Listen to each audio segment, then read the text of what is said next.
जोधपुर के जयनारायण व्यास विश्वविद्यालय में व्यवस्थाओं की ओर ध्यान खींचते हुए छात्रों ने सुदृढ़ यज्ञ किया और एनएसयूआई के पदाधिकारी ने कहा कि कुलपति विश्वविद्यालय पर बिल्कुल भी ध्यान नहीं देते हैं। छात्रों का आरोप है कि परीक्षा में विद्यार्थियों के 0 अंक आए हैं, जिसके बाद रेवोल्यूशन में भी छात्र पास हो जाते हैं। तो ऐसे में विश्वविद्यालय किसको जिम्मेदार ठहरा रहा है? छात्रों ने कहा कि अगर पैसा लेकर ही पास करने की नीयत विश्वविद्यालय रखता है तो सभी छात्र 500 रुपए देकर ही पास होना चाहते हैं।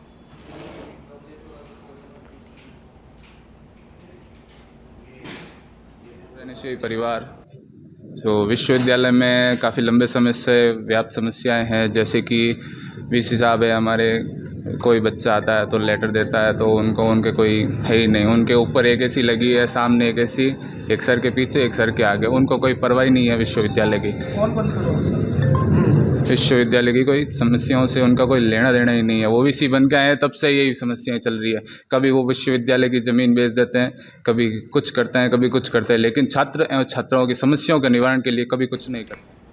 जोधपुर में हरिओम नगर झालामंड इलाके के रहने वाले लोग पिछले लंबे समय से पानी के लिए संघर्ष कर रहे हैं। वहीं पानी की समस्या से परेशान रहवासी जिला कलेक्ट्रेट कार्यालय पहुंचे और कलेक्टर कार्यालय के बाहर मटकियां फोड़कर विरोध प्रदर्शन किया। साथ ही जिला कलेक्टर को ज्ञापन सौंपकर पानी की समस्या के समाधान की मांग की। लोगों का कहना है कि उन्होंने अब तक कई अधिकारियों को ज्ञापन सौंपे, लेकिन अभी तक समस्या का समाधान नहीं हुआ है।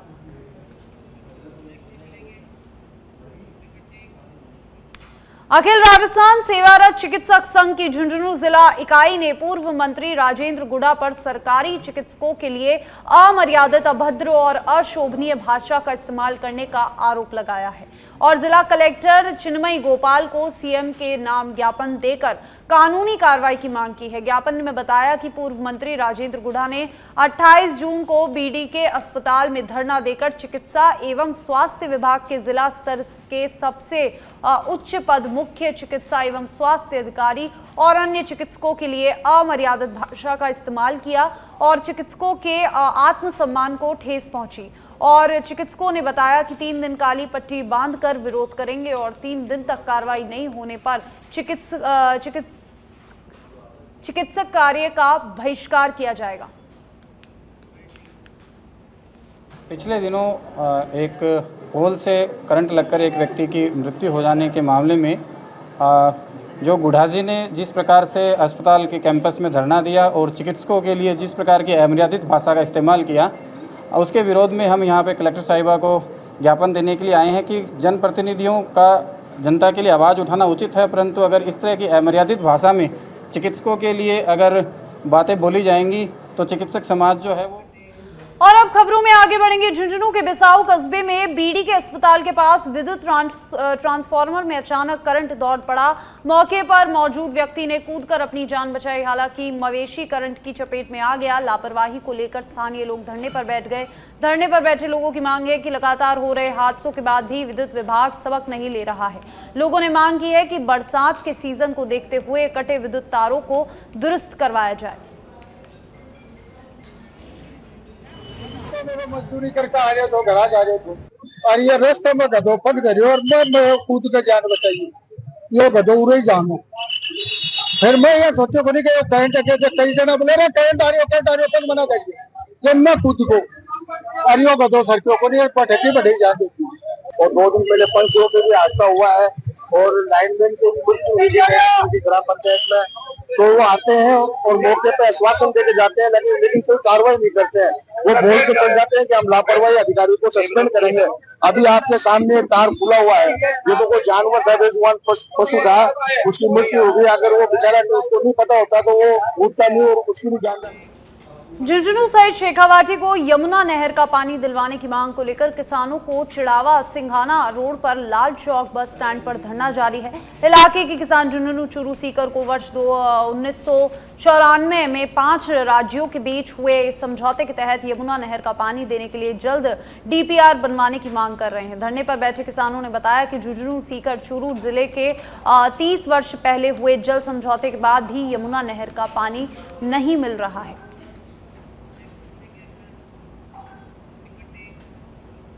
वहीं झुंझुनू जिले के बिसाऊ कस्बे में स्थित गोगामेड़ी टीले पर गणेशनाथ आश्रम के बाबा लहरी संत गणेशनाथ की 9वीं बरसी पर 4 दिवसीय धार्मिक कार्यक्रमों का आयोजन किया जा रहा है और इसी कड़ी में कार्यक्रम की श्रृंखला में संतों के सानिध्य में अघोरी अग्नि नृत्य के साथ कलश यात्रा निकाली गई।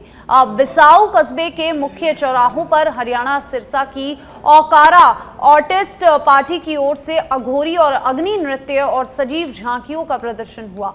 उसके बाद पूजा अर्चना के साथ नानी बाई का मायरे के आयोजन का शुभारंभ हुआ। इस दौरान महिलाओं और पुरुषों की खासी भीड़ रही।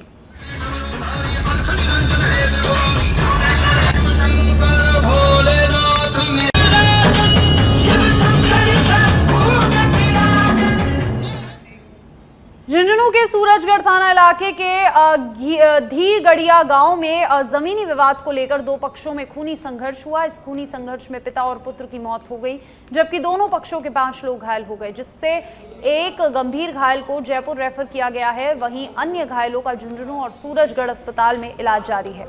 मामले की गंभीरता को देखते हुए झुंझुनू एसपी राजश्री राज वर्मा बीडी के अस्पताल पहुंचे और घायलों को लेकर जानकारी ली। एसपी राजऋषि वर्मा ने जानकारी देते हुए बताया कि पुलिस ने मामले में कार्रवाई करते हुए 6 लोगों को हिरासत में लिया और पुलिस मामले की जांच कर रही है। इधर मौके पर पुलिस ने एफएसएल टीम और डॉग स्क्वाड टीम भेजी, जिन्होंने साक्ष्य जुटाए।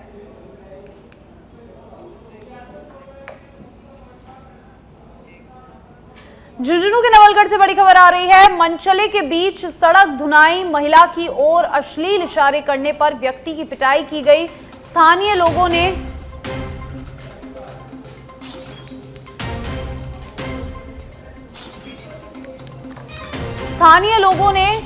यहां पर आरोपी को पकड़ा और व्यक्ति को अश्लील हरकतें करना पड़ा भारी। महिला की ओर अश्लील हरकतें कर रहा था और स्थानीय लोगों ने व्यक्ति को पीटा। और झुंझुनू के नवलगढ़ से ये बड़ी खबर, जहां पर स्थानीय लोगों ने महिला की ओर अश्लील हरकतें करने वाले को पकड़ा और फिर उसकी पिटाई की। झुंझुनू के नवलगढ़ से ये बड़ी खबर।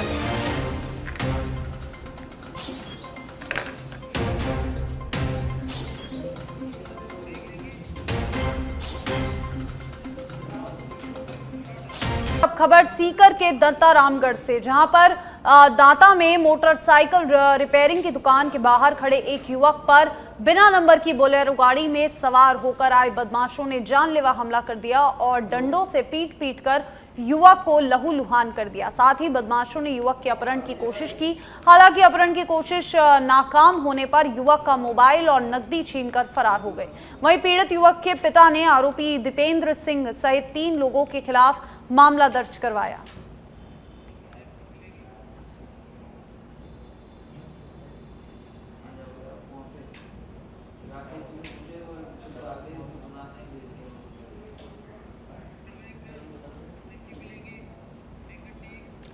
और जयपुर से बड़ी खबर आ रही है। वाहन चोरों की धरपकड़ को लेकर अभियान। रामगंज थाना पुलिस के हत्थे चढ़ा वाहन चोर रियाज मियां चोरी का वाहन खरीदने के मामले में आरोपी बाबू खां को किया था गिरफ्तार और कब्जे से चोरी की 4 बाइक की बरामद। रामगंज थाना अधिकारी उदय सिंह ने की कार्रवाई।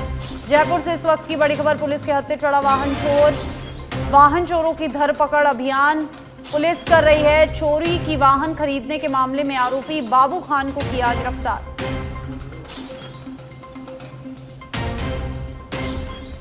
कब्जे से चोरी की 4 बाइक की बरामद।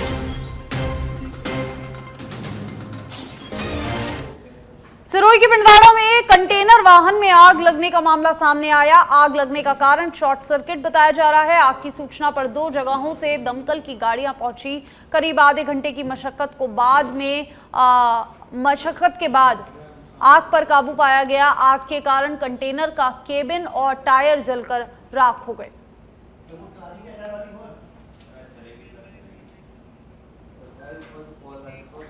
और अजमेर से बड़ी खबर आ रही है, जहां पर जेएलएन अस्पताल की टीम ने 5 साल के बच्चे की जान बचाई। कार्डियर सर्जन डॉक्टर प्रशांत कोठारी ने ऑपरेशन करके बच्चे के फेफड़े में फंसी गोली बाहर निकाली। बच्चे को 25 जून को जेएलएन अस्पताल में भर्ती कराया गया था।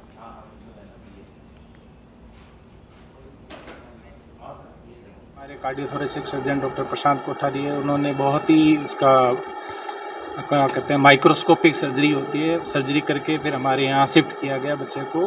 तो उस दौरान चूँकि ये बच्चा काफ़ी सिक था, तब हमें पीडियाट्रिक आईसीयू में ही रखा गया और इसलिए कंटिन्यूस केयर से अब ये ठीक। नहीं, ये केस हमारे लिए रूटीन से बहुत अलग रहा और काफ़ी लंबा भी रहा। ये शाम को हमें आए थे और ये 5 साल का बच्चा था, तो इसके पीठ पे गोली लगी थी, जो बच्चों के लिए वो जो जानवर को भगाने की गन होती है। तो जब इसके वो लगी, वो हमने जब सीटी कराया सबसे पहले आते ही, एक्सरे में वो गन दिख रही थी बट हमें सीटी चाहिए था, तो सीटी कराया। सीटी में गन हमें देखी आगे अटकी हुई है, बस वो उसने फेफड़े को तो चीर दिया था और बस हार्ट के पास जाके रुक गई थी एक्सिला में।